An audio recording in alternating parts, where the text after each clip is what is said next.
This didn't happen to me, but my friend's mom when my friend was like 8 or 9. So at my friend's church, there are usually a lot of people. Mainly middle-class Americans, but there are homeless people that like to worship and whatever. There is this old homeless guy who goes there.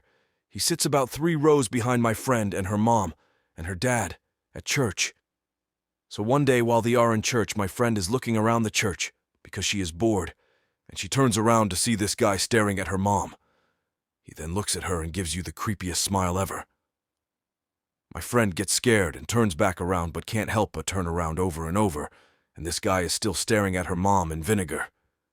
Church ants, and my friend says we need to go home now, or mom and dad are like, why? And so when they get in the car, she tells them about the creepy guy staring at them.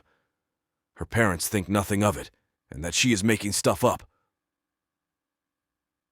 The next Sunday they go back to church, just her mom and my friend this time, and walk into the same road every day. On the pew there is this piece of paper, and my friend's mom picks it up and is like, someone probably left this year. I'll give it to the pastor and she opens it to see what it is, and if it has a name on it. She reads it to herself and gets so pale and cold and drops the piece of paper down. My friend picks it up and reads it, and it says, "Hello, Christina. My friend's mom's name. You probably don't remember me, but I remember you." She turns to the homeless man who was just staring and smiling. My friend and her mom start freaking out, and my friend points to the homeless man. Her mom looks at him, and he just makes this creepy wave. How the fuck did this guy know, or nail they never talked? Anyway, so my friend and her mom leave right away and go home, and don't go back to church for like 3 weeks, and go to a different church instead. While they are going to the church, they start seeing this homeless man walking around the neighborhood. They live in a remote part of town just with houses and some farms, no stores or anything. So it doesn't make sense that this guy was out there walking on a street. My friend's mom starts getting really worried, and so she tells my friend she can't go outside without her or anything, but my friend is 8 and doesn't listen. So she goes and rides her bike around the neighborhood. While riding her bike, she sees the homeless guy just walking around, and he spots her and makes a beeline right towards her. She turns her bike around and starts running for her life. He's screaming, "Let me talk to Christina," and she's just riding for her life. She makes it to her house before him runs inside, and her mom's is like, "Where the fuck were you?" My friend is saying he's coming over and over. Her mom looks out the window, sees the guy coming up their walkway, and she locks the door and calls the cops. The cops come and he tries to get away through some woods, but they arrest him and turns out he sexually assaulted like 3 women from the same church that my friend and her mom go to.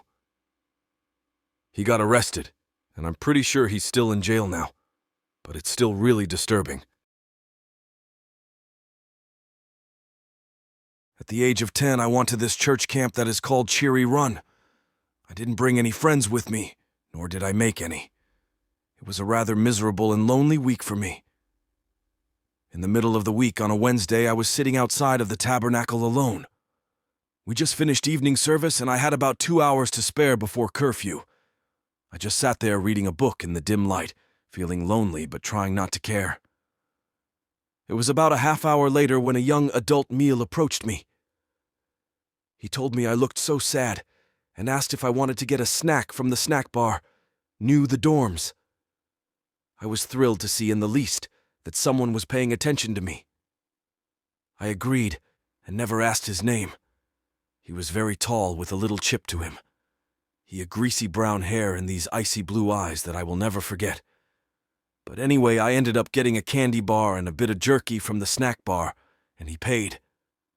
We sat on a bench and chatted for a bit, and I was content. I had an odd vibe about him, but I decided to pay no attention because he was so friendly. He took me to play ping pong for a bit, which I was dreadful at. It was a little before curfew then when he said we should go on a walk. I didn't mind, and I agreed, trailing beside him as he strayed from the gravel path that circles the middle of the camp.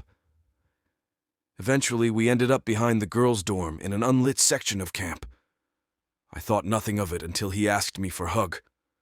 Complying, I allowed him to wrap his arms around me, and I was stiff but tried not to mind. He was so friendly to me after all.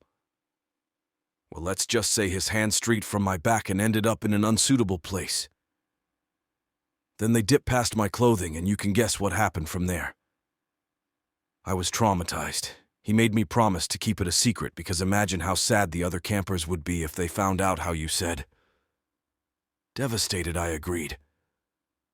I felt so sick to my stomach that I couldn't sleep that night. In fact, in lights out, I was so scared that he would return for me in the dark that I hid out in the dorm bathrooms until morning.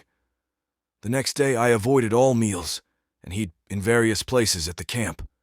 I didn't want to see him, and every time that I did, you would give me this unsettling smile. I'll never forget it. I started getting really bad pains in my stomach and sides and would hide out in the nurse's room for hours on end. I kept his promise and never told a soul.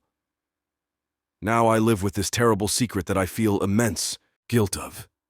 It haunts me every day in dreams and flashbacks. It has been 8 years.